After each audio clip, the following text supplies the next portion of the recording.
할렐루야.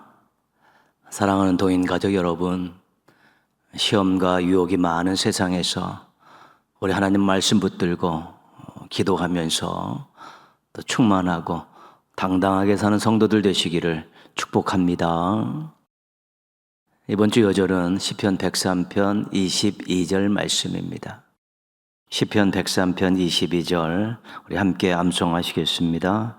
시작. 여호와의 지으심을 받고 그가 다스리는 모든 곳에 있는 너희여, 여호와를 송축하라. 내 영혼아 여호와를 송축하라. 시편 103편 22절 말씀. 아멘. 우리 하나님은 창조주이십니다. 온 우주 만물을 만드셨습니다. 그리고 만든 모든 피조물들을 지금도 다스리고 계십니다. 만드신 모든 것들을 다스리시는 만왕의 왕이십니다. 그래서 우리가 하나님의 그 예정이라는 그 사역을 어떻게 실행하시는가 배웠는데, 창조와 섭리이죠. 모든 것들을 만드신 하나님, 그것을 지금도 다스리시는 하나님, 그것들의 주인이 되시고 왕이 되시는 하나님의 다스리시는 하나님, 우리에게 창조와 섭리를 그렇게 이해할 수 있습니다.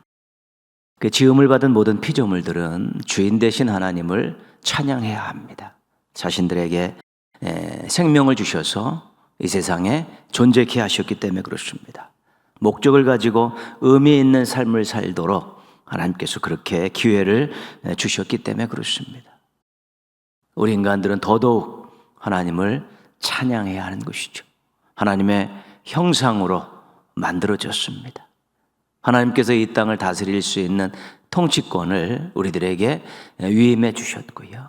우리가 이 땅을 살아가는 동안에 필요한 모든 것들을 채우시고 또 잘못한 죄를 용서해 주시고 또 멸망당하지 않도록 구원해 주셨기 때문에, 사랑으로 끝까지 인도해 주셨기 때문에 우리 인간들은 하나님을 찬양해야 되는 것입니다. 창조주 하나님께서 우리의 인생을 섭리하시고 끝까지 책임져 주신다는 것 믿고, 그분이 바로 우리의 아버지시라는 것을 한시도 잊지 않아야 되는 것입니다. 호흡이 있음에 감사하고 활동할 수 있음에 감사하며 살아야 합니다. 인생의 의미와 목적을 알게 해주심에 감사하며 살아야 되는 것이고요. 일마다 때마다 도와주시는 주님의 은혜를 기억하며 감사하며 살아야 되는 거예요. 기도를 들으시고 응답해 주심에 또 감사하며 살아야 되는 것입니다. 그래서 하나님이 만드셨습니다. 생명을 주셨습니다. 이런 창조신앙과 더불어서 하나님 지금도 주관하십니다. 통치하십니다. 인도하십니다라는 이런 섭리신앙을 가질 때 우리가 하나님께 감사하고 하나님을 의지하며 살 수 있고요. 그렇게 될 때 우리의 삶이 풍성함과 기쁨이 넘쳐나게 되는 것입니다. 창조주 하나님이 주신 생명, 섭리의 하나님이 베푸신 은혜 기억하며 감사하시고요. 또 그 하나님을 철저히 의지하며 사는 우리 행복한 성도들, 만족한 성도들 되시기를 또 주님의 이름으로 축원합니다. 찬송가 391장 함께 찬송하시겠습니다. 찬송하신 후에 한영자 권사님께서 기도 인도해 주시겠습니다.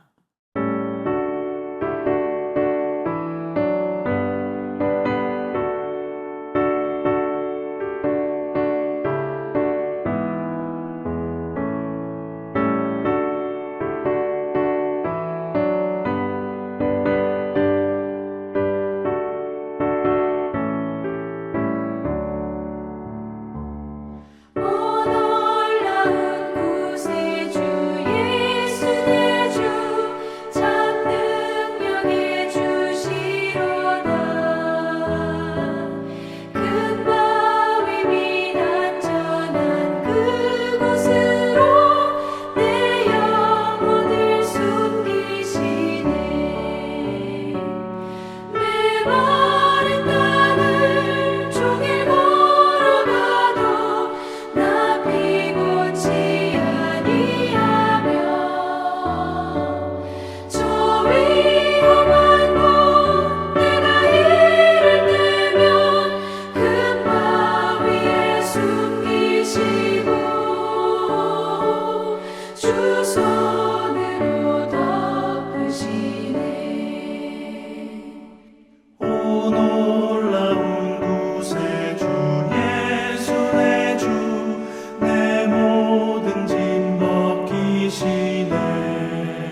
하나님 아버지 감사합니다.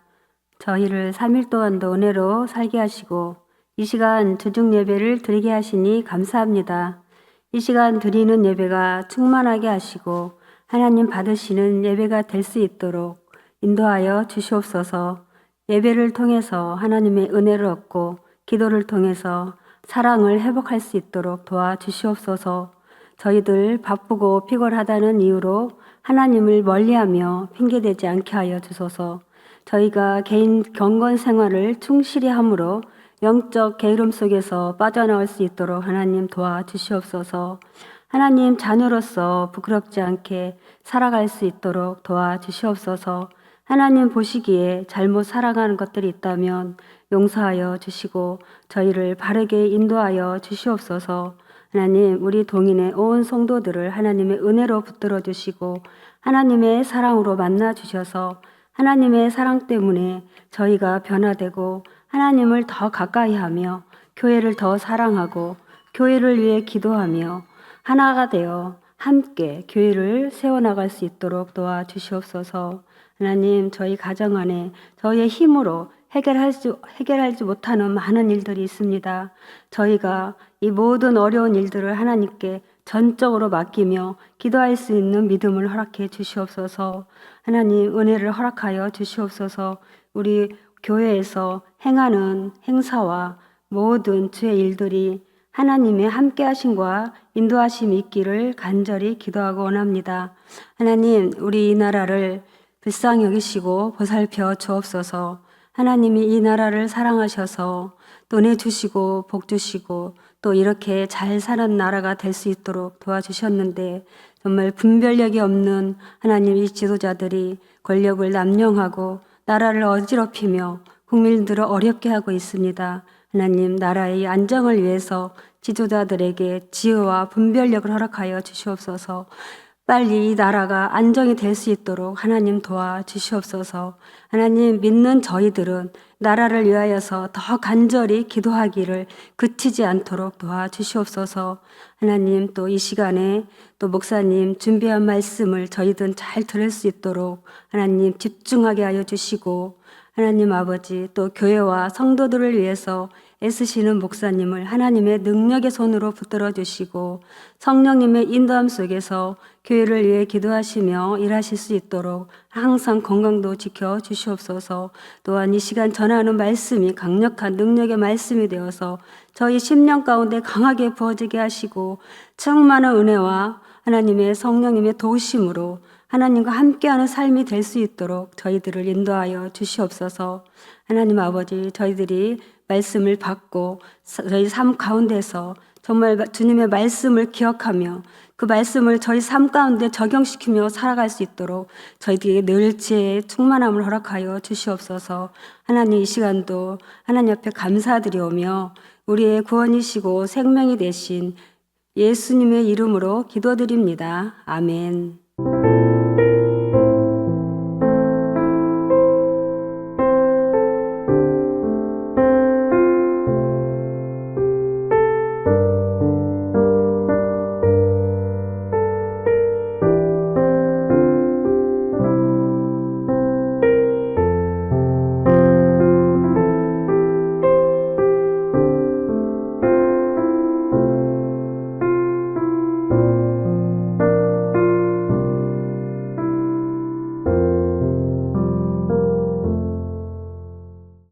오늘 주신 하나님 말씀은 사도행전 1장 6절에서 11절까지 말씀입니다. 사도행전 1장 6절에서 11절까지 말씀입니다. 우리 함께 한 목소리로 읽겠습니다. 그들이 모였을 때에 예수께 여쭈어 이르되 주께서 이스라엘 나라를 회복하심이 이때니이까 하니 이르시되 때와 시기는 아버지께서 자기의 권한에 두셨으니 너희가 알 바 아니요 오직 성령이 너희에게 임하시면 너희가 권능을 받고 예루살렘과 온 유대와 사마리아와 땅끝까지 이르러 내 증인이 되리라 하시니라. 이 말씀을 마치시고 그들이 보는데 올려져 가시니 구름이 그를 가리어 보이지 않게 하더라. 올라가실 때에 제자들이 자세히 하늘을 쳐다보고 있는데 흰옷 입은 두 사람이 그들 곁에 서서 이르되 갈릴리 사람들아 어찌하여 서서 하늘을 쳐다보느냐 너희 가운데서 하늘로 올려지신 이 예수는 하늘로 가심을 본 그대로 오시리라 하였느니라. 아멘. 이 시간 2024년 8월 11일 날 올려드렸던 우리 새롭힌 찬양대의 찬양으로 함께 하나님께 영광 돌리시겠습니다.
아멘.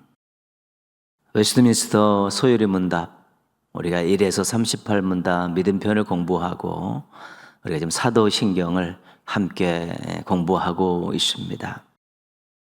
사도신경은 나는 믿습니다라는 구조를 가지고 5가지 주제를 담고 있습니다. 나는 하나님을 믿습니다. 나는 예수님을 믿습니다. 나는 성령님을 믿습니다. 나는 교회와 관련된 어떤 것을 믿습니다. 나는 성도와 관련된 무엇을 믿습니다. 이렇게 5가지 주제로 구성되어 있습니다. 하나님에 대한 첫 번째 고백입니다. 나는 전능하신 아버지 하나님, 천지의 창조주를 믿습니다.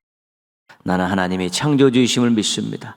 나는 하나님이 아버지이심을 믿습니다. 나는 하나님이 전능하신 분임을 믿습니다. 이 고백이 하나님에 대한 고백입니다. 예수님에 대한 고백입니다. 나는 그의 유일하신 아들 우리 주 예수 그리스도를 믿습니다. 나는 예수님이 하나님의 아들이심을 믿습니다. 나는 예수님이 주님이심을 믿습니다. 나는 예수님이 그리스도이심을 믿습니다. 이런 고백이죠. 그런데 예수님에 대한 고백 후에 예수님의 생애와 사역에 대한 내용이 첨가가 되어 있습니다. 이것도 믿음의 내용이고 그렇습니다. 우리가 늘 암송하는 그 내용, 또 고백하는 내용이지 않습니까? 그래서 5가지 주제로 되어 있는데 성령 잉태와 동정녀 탄생, 고난과 죽으심, 장사와 부활, 승천과 하나님 우편에 앉으심, 재림, 이렇게 5개 문장으로 되어 있지만 주제별로 따지면 9개 정도 되는 그런 내용인데, 이 예수님의 사역, 생애 관련된 것인데 이것도 다 믿음의 내용이기 때문에 사도신경에다가 예수님, 성자 예수님 다음에 이 부분을 첨가시켜 놓은 것입니다. 우리가 첫 번째, 그는 성령으로 잉태되어 동정녀 마리아에게 나시고, 이 첫 번째 예수님에 대한 고백이었죠. 이것은 구원을 이루기 위한 하나님의 방법입니다. 이 땅에 오신 예수님께서 신성도 갖추시고 인성도 완전하게 갖추시고 또 죄가 없으셔야 되기 때문에 구원의 그것이 구원자의 귀한 조건, 또 제물로 드려진 예수님의 귀한 조건이기 때문에 그렇게 성령 잉태와 동정녀 마리아 탄생으로 하나님 방법을 사용하신 것입니다.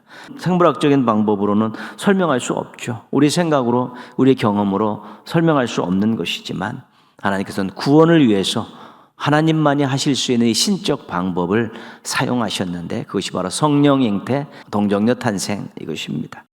두 번째는 본디오 빌라도에게 고난을 받아 십자가에 못 박혀 죽으시고 재판의 최종 결정권자인 이 빌라도를 고난의 대표자로 세운 것이죠. 많이 예수님의 고난을 안겨준 사람들이 많이 있었고 그런 일들도 있었지만 본디오 빌라도를 대표자로 왔고요. 예수님께서 우리 죄를 해결하시고자 십자가에서 죽으셨다는 것입니다.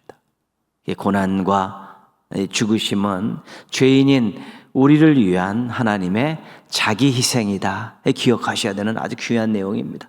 우리 죄인인 우리, 이 부족하고 연약하고 하잘 것 없고 보잘 것 없는 우리들을 위해서 하나님께서 당신 자신을 희생하신 이 고난과 죽으심의 방법입니다. 이것 때문에 우리가 구원받았지요. 세 번째입니다. 장사된 지 사흘 만에 죽은 자 가운데서 다시 살아나셨으며 확실하게 죽으셨기 때문에 장사를 치른 것입니다. 시신이 도난당했다든가 기절했다든가 그런 말도 안 되는 억측들 다 일소시키려고 확실하게 죽으셨기에 장사를 치르셨고요. 확실하게 이 땅에서 우리를 위해서 생명을 바치고 죽으신 그 예수님께서 다시 살아나신 것입니다. 부활하신 것입니다. 그 죄인인 우리들에게 부활을 통해 우리를 의롭게 하시고 우리에게 죄와 사망에서 승리하게 하시고 우리에게 영원한 천국을 향해 갈 수 있는, 영생을 향해 갈 수 있는 소망을 안겨주신 것이지요. 그래서 부활하심이 없으면, 장사 지내고 부활하심이 없으면 참으로 앞에 있는 모든 것들이 다 무의미한 것이지만 부활하심이 있기 때문에 우리가 의롭다함을 여기게 되었고 승리를 안겨주게 되었고 소망을 얻게 된 것입니다. 오늘 함께 나눌 고백은 승천과 하나님 우편에 앉으심입니다. 사도신경에는 이렇게 되어 있습니다. 하늘에 오르시어 전능하신 아버지 하나님 우편에 앉아 계시다가, 하늘에 오르시어 승천, 전능하신 하나님 우편에 앉아 계시다가, 하나님 우편에 앉아 계신다, 그 내용입니다. 누가복음과 사도행전은 의사고 사도 바울의 동역자인 누가가 쓴 두 편의 편지이고 이것이 하나님의 말씀입니다. 누가복음이 예수님의 탄생에서 승천까지의 그 생애를 기록했습니다.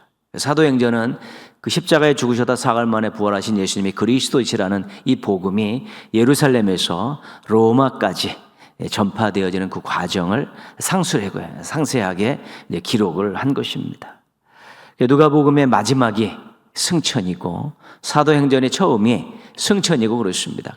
1권과 2권, 상권과 하권, 이것을 승천이라는 고리로 같이 묶은 것이지요. 그래서 마지막에 승천하신 예수님, 승천하시기 전에 말씀하신 예수님, 이 두 개를 딱 묶어갖고 누가복음과 사도행전을 속편으로 1편, 2편으로 그렇게 묶어서 누가가 쓴 것입니다. 오늘 말씀의 제자들이 이스라엘의 회복의 때를 예수님께 묻습니다. 부활하신 예수님입니다. 승천하시기 전에 40일 동안 이 땅에 머무셨는데 이제 마지막 때에 올라가시기 전에 제자들이 회복의 때를 물었지만 예수님께서는 단호하게 거절하셨습니다. 너희 알 바 아니다. 왜 그런데 신경 쓰냐? 그리고 8절을 말씀하셨습니다. 오직 성령이 너희에게 임하시면 너희가 권능을 받고 예루살렘과 온 유대와 사마리아와 땅끝까지 이르러 내 증인이 되리라. 예수님의 관심은 증언에 있었습니다. 증언. 이 복음을, 예수님의 십자가와 부활을 가서 증거하는 그 증인들이 필요했던 것입니다. 땅끝까지 가서 그 증인들이 그걸 증거하기를 원하셨던 것이지요. 그래서 이 증인된 사명이 실은 교회가 예수님의 증인이고 교회 안에 있는 지체인 우리 성도들이 예수님의 증인된 사역을 감당해야 되는 것입니다. 9절입니다. 이 말씀을 마치시고 그들이 보는데 올려져 가시니 구름이 그를 가리어 보이지 않게 하더라. 이 말씀을 마치시고 땅끝까지 이르러 내 증인이 되리라 하는 이 증인 사역을 교회와 성도들에게 주신 다음에 하늘로 올라가셨죠. 그들이 보는데 하늘로 올라가셨죠. 제자들이 보는데 승천하셨습니다. 이 구름이라는 것은 성경에서는 하나님의 영광을 상징하고 있습니다. 디모데전서 3장 16절에 보면 이런 말씀이 나와 있습니다. 영광 가운데 올려지셨느니라. 이제 구름과 함께 올라가셨다는 것, 구름과 함께 오신다는 것, 영광 가운데 올려지셨다는 것입니다. 승천은 예수님께서 원래 계시던 자리로 복귀하시는 것입니다. 원래 하늘에 계시지 않습니까? 하나님의 아들로 하늘에 계셨다가 인간의 몸을 입고 이 땅에 내려오시지 않았습니까? 어떻게 오셨습니까?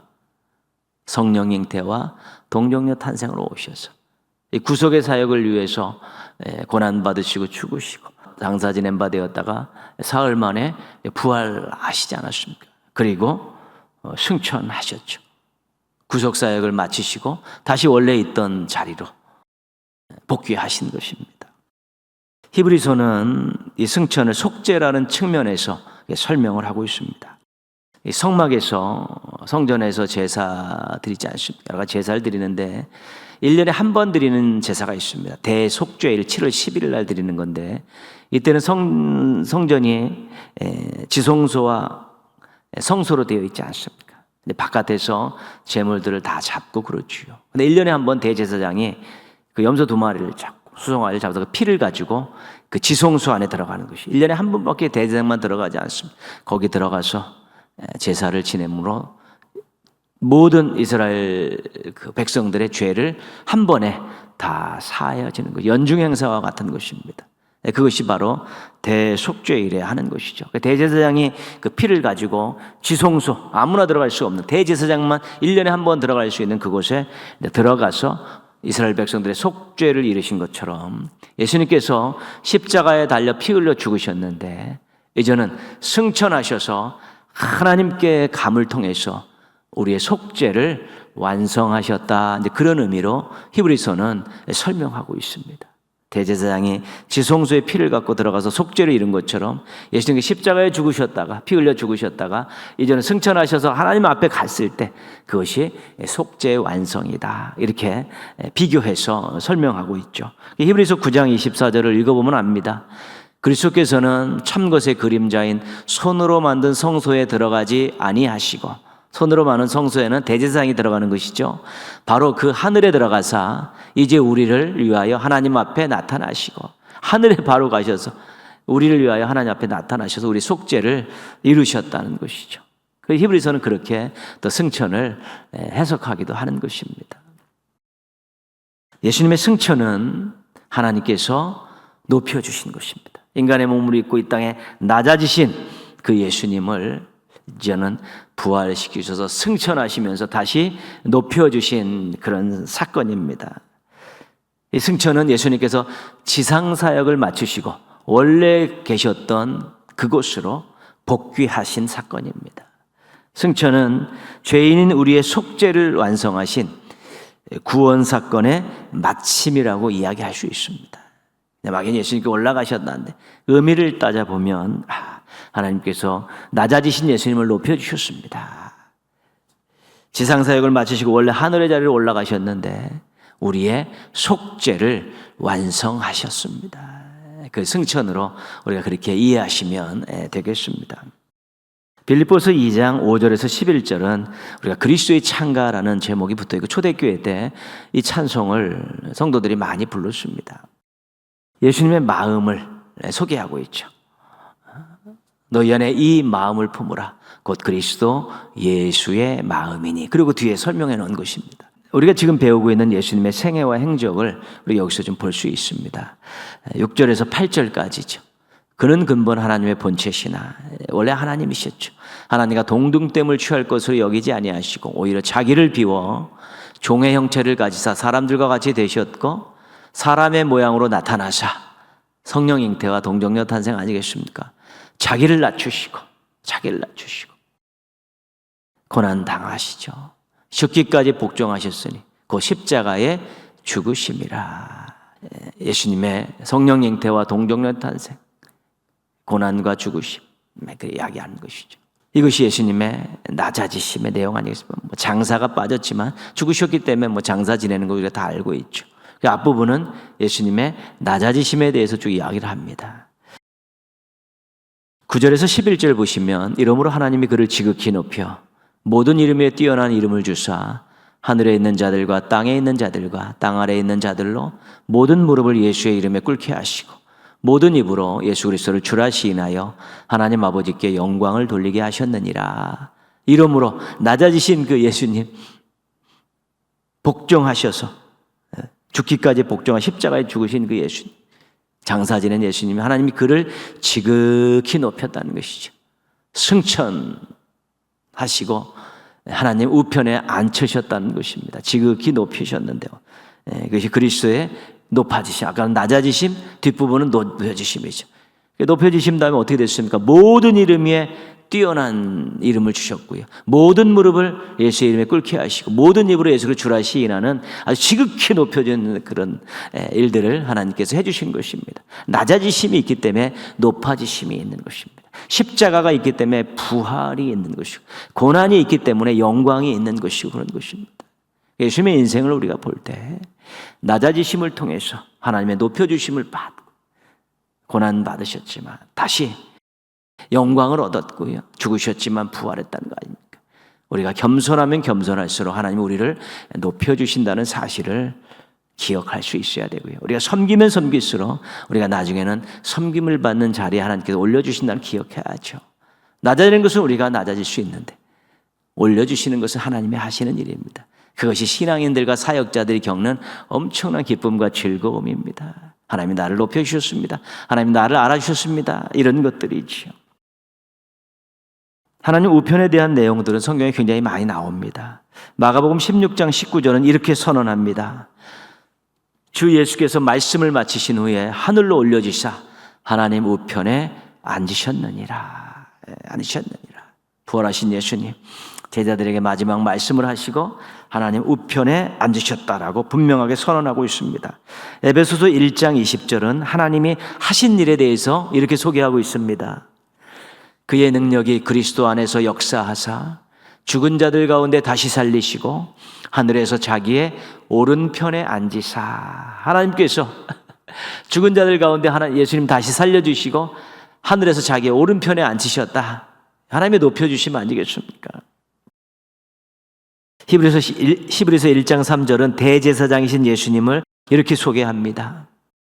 높은 곳에 계신 지극히 크신 이의 우편에 앉으셨느니라. 높은 곳에 계신 지극히 크신 이는 누굽니까? 하나님이십니다. 하나님의 우편에 앉으셨느니라. 대제사장이신 예수님을 이렇게 소개하고 있습니다. 우리가 먼저 하나님 우편에 앉으신 것이 어떤 의미인가를 살펴보기 전에 하나님에 대한 내용을 살펴봐야 됩니다. 그래야 우리가 하나님 우편의 의미를 잘 알 수 있습니다. 하나님은 영이십니다. 하나님은 영이시니 예배하는 자가 영과 진리로 예배할지니라. 영이라는 의미가 무엇일까? 우리가 디모데전서를 통해서 알 수 있습니다. 디모데전서 1장 17절 영원하신 왕 곧 썩지 아니하고 보이지 아니하고 홀로 하나이신 하나님께. 디모데전서 6장 16절은 어떤 사람도 보지 못하였고 또 볼 수 없는 이시니. 그죠? 볼 수 있는 분이 아니라는 것이고요. 썩는 것이 아니야. 썩지 아니하신다는 것입니다. 누구도 볼 수 없다는 것입니까? 영이기 때문에 육이 아닌 거야. 육이 없는 것입니다. 육신이 있으면 육신은 썩어지고 사람들 눈에 보일 텐데 하나님이 영이시기 때문에 썩지도 아니하시고 보이지도 아니하고 볼 수도 없는 그런 분이라는 것입니다. 근데 하나님을 보지 못하는데 하나님 우편을 이야기할 수 없습니다. 뭔가 있어야지 오른쪽 왼쪽을 이야기할 수 있는데 하나님은 보이지 않습니다. 썩고 보이는 육신을 가진 분이 아니라 영이시기 때문에 보이지 않는데 하나님 우편을 이야기하는 것이기 때문에 이것이 실제적인 표현이 아니라 상징적인 표현이다. 우리가 그렇게 이해할 수 있는 것입니다. 성경에서는 하나님을 보좌에 앉으신이라는 그런 표현을 사용하고 있습니다. 그리고 그 우편에 예수님이 계시다는 그런 설명을 하고 있죠. 시편 103편 19절입니다. 여호와께서 그의 보좌를 하늘에 세우시고 그의 왕권으로 만유를 다스리시도다. 보좌는 왕이 앉는 자리 아니겠습니까? 그러니까 하나님께서 하늘의 보좌를 세우시고 거기에 앉아서 온 우주 만물을 통치하시는 분이십니다. 그렇잖아요. 하늘 보좌에 앉으신 분, 그분이 뭐냐면 왕이시고 통치하시고 다스리시는 분이 하나님이시라는 것이지. 이것이 하나님에 대한 고백입니다. 그러면 예수님께서 승천하셔서 만왕의 왕이신 하나님 우편에 앉아 계시다는 뜻은 뭐냐면 하나님과 함께 통치하신다는 그런 뜻입니다. 하나님 우편이라는 이 우편이라는 하나님이라는 보좌 자체가 통치, 좌소입니다. 앉아서 온 우주 만물을 통치하는 통치 좌소인데 그 오른쪽에 앉아 계시다는 것은 함께 통치하신다는 것이죠. 삼위일체 하나님, 성부 하나님, 성자 하나님의 본질은 같은 거고 능력과 영광이 동등한 것인데 그때 함께 통치하가 예수님이 하나님 우편에 앉아 계시다는 것은 온 우주 만물을 통치하신다. 그런 통치권을 가지고 계신 분이다. 이거 이야기하는 것입니다. 내려오셔서는 사람들에게 조롱받고 멸시받고 고난받고 십자가에서 죽으신 비참하게 죽으셨는데 하나님께서 하나님 우편으로 끌어올리셔서 하나님 우편에 앉으셔서 온 우주 만물을 통치하는 통치권을 주신 것이지요. 그 우편에 앉아 계시다는 의미는 이제 그런 의미이고요. 마태복음 28장 20절입니다. 볼지어다 내가 세상 끝날까지 너희와 항상 함께 있으리라. 세상 끝날은 예수님 다시 오실 때가 아닙니까? 예수님 다시 오실 때까지 예수님께서 부활하고 승천하시고 다시 오시기 전까지는 어디에 계신 겁니까? 하나님 우편에 앉아 계신 것이죠. 근데 그때까지 너희와 항상 함께 있다. 내가 하늘에 있지만 하늘 보좌에 앉아 있지만 하나님이 예수님께서 항상 함께 있겠다고 말씀하고 약속하셨다는 것입니다. 책임지시겠다는 것입니다. 보호하시겠다는 것입니다. 통치하시는 것과 더불어서 백성들의 삶 속에 들어오셔서 그들을 보호하고 인도하고 사랑을 멈추지 않으시겠다는 그런 약속이 있기 때문에 예수님 여전히 하나님 보좌 우편에 앉으셔서 여전히 우리를 관심을 갖고 계시고 우리를 또한 도우시고 인도하시는 일들을 계속하고 계신 것입니다. 로마서 8장 34절입니다. 같이 한번 읽습니다. 누가 정죄하리요? 죽으실 뿐 아니라 다시 살아나신 이는 그리스도 예수시니 그는 하나님 우편에 계신 자요 우리를 위하여 간구하시는 자신이라. 하나님 우편에서 뭘 하고 계십니까? 우리를 위하여 간구하시는 자시다. 이것을 우리가 중보 사역이라고 이야기하죠. 우리가 예수님의 이름으로 회개 기도하면 예수님께서 그것을 하나님 앞에 용서를 구하면 중보 같이 기도하시고요. 우리가 간절히 무언가를 구하면 예수님의 이름으로 구하면 예수님 그것을 또 들어달라고 또 우리를 위해서 기도하시고요. 이 땅에 사는 우리들이 사탄의 시험에 유혹에 빠지지 않게 해달라고 실족하지 않게 해달라고 우리를 위해서 기도하시는 분이 중보 기도하시는 분이 하나님 우편에 계신 예수님이신 것입니다. 그래서 우리가 하나님 우편에 계신 예수님은 모든 피조물들을 통치하고 계십니다. 하나님 우편에 앉으신 예수님은 지금도 우리와 함께 하시면서 우리의 모든 것들을 돕고 계시고요. 예수님 우편에 계신 예수님은 지금도 우리를 위해서 기도하십니다. 중보 기도하심을 통해서 우리의 믿음이 식어지지 않도록 우리가 실족하지 않도록 우리를 위해서 기도하고 계십니다. 오늘 우리가 했던 고백은 그렇습니다. 하늘에 오르시어 전능하신 아버지 하나님 우편에 앉아 계시다가 그렇잖아요. 이 앉아 계시다가가 현재형입니다. 현재. 지금 앉아 계시다 이렇게 말하는 것입니다.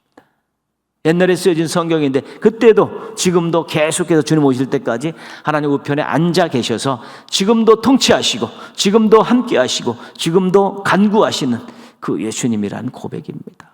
그래서 우리가 하늘에 오르시어 전능하신 하나님 우편에 앉아 계시다가 이 고백을 할 때 하나님은 왕이십니다. 예수님은 통치하시는 왕이십니다.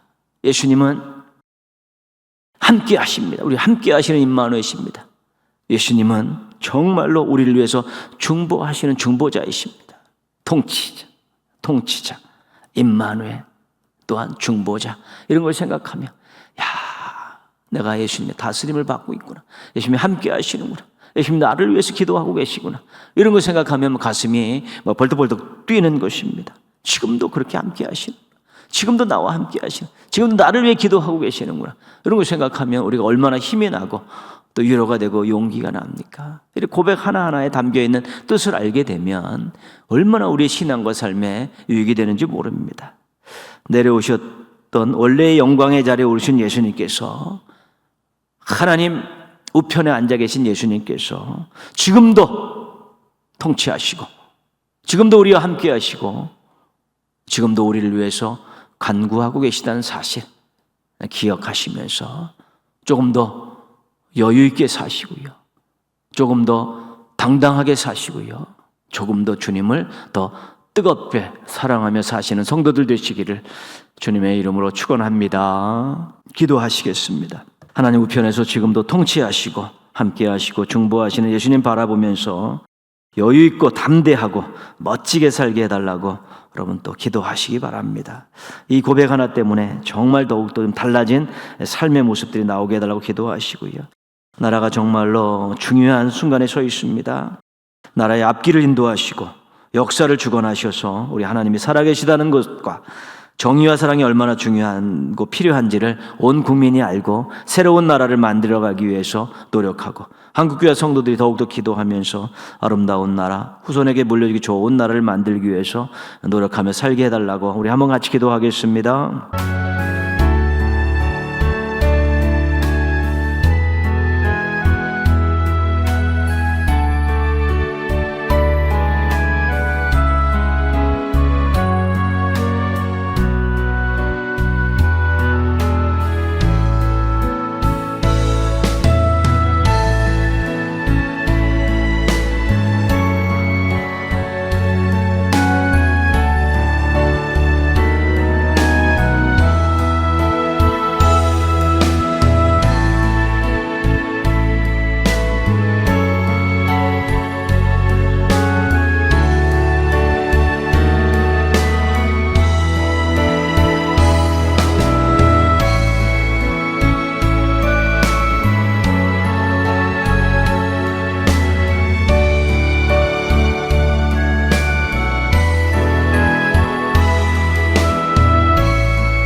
하나님 아버지 감사합니다. 또 주중에도 저희들 또 마음과 또 믿음을 움직여 주셔서 장소를 정하고 시간을 정해서 하나님 앞에 겸손히 머리 숙이게 해주셔서 감사를 드립니다. 예배 드리게 해주셔서 감사합니다. 말씀 듣게 해주셔서 감사합니다. 하늘에 오르시어 전능하신 아버지 하나님 우편에 앉아 계시다는 고백을 오늘 공부했습니다. 예수님께서 지금도 저희들을 통치하시고 지금도 저희와 함께 하시고 지금도 저희를 위해서 간구하신다는 이 사실을 저희가 분명히 믿고 또 의지하며 살게 도와주셔서 위로가 되고 또 소망을 얻고 당당한 삶을 더 살아낼 수 있도록 은혜 베풀어 주시옵소서. 저희들 홀로 사는 세상이 아니라 예수님과 함께하는 세상이고 예수님의 도움을 받는 세상이고 예수님께서 기도해 주시는 세상이라는 것 기억하면서 정말로 멋진 인생 만들어가게 하시고 하나님 받으실 만한 죄물 되는 인생을 만들어갈 수 있도록 도와주시옵소서. 하나님 아버지, 저희들의 인생이 참으로 하나님의 자기 희생을 통해서 예수님의 지금도 함께 하심을 통해서 늘 새로워지게 하시고 아름다워지게 하여 주옵시고 타성에 젖어 살지 않게 하여 주시고 형식적으로 살지 않게 하여 주시고 이기적인 욕망에 끌려 살지 않게 해 주시고 세상락을 즐기며 살지 않게 도와주시고 생명력 넘치는 모습으로 뜨거운 사랑의 마음을 가지고 주님 나라를 위해 살고 주님의 뜻을 이루어드리게 살기 위해 도와주시옵시고 또 참으로 인생이 남들 보기에 멋진 인생이 되어서 하나님의 영광을 드러내는 인생들이 되게 하여 주시옵소서. 나라가 어렵습니다. 또 중요한 또 결정을 앞에 놓고 있습니다. 하나님이 나라의 앞길을 인도해 주셔서 선한 길로 인도해 주시옵소서. 새로운 길로 인도해 주셔서 또 이 나라의 역사를 주관하셔서 하나님이 살아계심을 분명히 알게 하여 주시고 정의와 사랑이 얼마나 중요하고 필요한지를 온 국민이 알게 도와주셔서 이제는 아름다운 나라, 제대로 된 나라를 만들기 위해서 모두가 함께 노력하게 하시고 특별히 하나님이 인정하시고 하나님을 두려워하고 국민들이 존경할 수 있는 지도자들로 새롭게 이 나라를 바꿔주셔서 이 나라의 앞날이 하나님의 영광을 드러내고 하나님의 뜻을 이루어드리는 나라로 새롭게 바뀌어가고 변화되어지는 놀라운 역사가 일어나게 하여 주시옵소서. 동인의 가족들 이번 한 주간도 은혜 가운데 살게 하여 주옵소서. 출입을 지켜주시옵시며 또 해야 될 일들 넉넉히 잘 감당하게 도와주시고 지혜와 능력을 주셔서 인정받고 사랑받게 하여 주옵시고 따뜻한 마음 때문에 손길 때문에 사람들에게 환영받고 존경받는 믿음의 가족들 되게 하여 주시옵소서. 하나님 모두가 다 성실하고 진실되게 오늘 이번 한 주간을 잘 살게 도와주시옵시고 주일날은 함께 모여서 뜨거운 사랑의 마음을 가지고 은혜 사모하는 마음으로 함께 예배드리는 예배자들로 만날 수 있게 도와주시옵소서. 하나님께서 모든 것 주관하시고 성도 한 명 한 명의 삶을 인도하시고 가정과 생업들을 붙들어 주셔서 하나님이 하셨습니다라는 감격적인 고백을 가지고 살아가는 행복한 성도들, 행복한 믿음의 가족들 되게 하여 주시옵소서. 예수님의 이름으로 기도합니다. 아멘. 하늘에 계신 우리 아버지의 이름을 거룩하게 하시며 아버지의 나라가 오게 하시며 아버지의 뜻이 하늘에서와 같이 땅에서도 이루어지게 하소서. 오늘 우리에게 일용할 양식을 주시고 우리가 우리에게 잘못한 사람을 용서하여 준 것 같이 우리 죄를 용서하여 주시고 우리를 시험에 빠지지 않게 하시고 악에서 구하소서. 나라와 권능과 영광이 영원히 아버지의 것입니다. 아멘. 예수로 사네 그 힘으로 사